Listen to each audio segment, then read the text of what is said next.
What is dimension? तो dimension को drawing के पर्सपेक्टिव से समझते हैं। जैसे हम एक पॉइंट लेते हैं, इस पॉइंट पे कोई ऑब्जेक्ट कहाँ मूव कर सकता है? कहीं भी नहीं।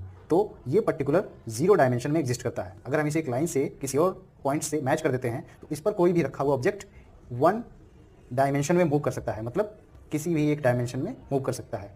अगर हम इसमें लेंथ के साथ साथ चौड़ाई ऐड कर देते हैं, ठीक है, तो अब पर्टिकुलर वो ऑब्जेक्ट दो डायमेंशन में मूव कर सकता है, ठीक है।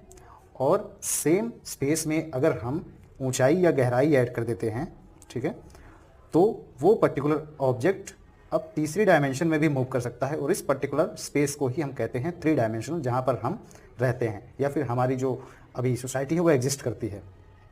तो जिसमें कोई भी डायमेंशन ना हो, जीरो डायमेंशन, सिर्फ एक डायमेंशन मूव करने पर वन डायमेंशन, लंबाई और चौड़ाई होने पर उसे टू डायमेंशन कहेंगे, और साथ ही साथ गहराई या ऊंचाई होने पर उसे थ्री डायमेंशन कहेंगे।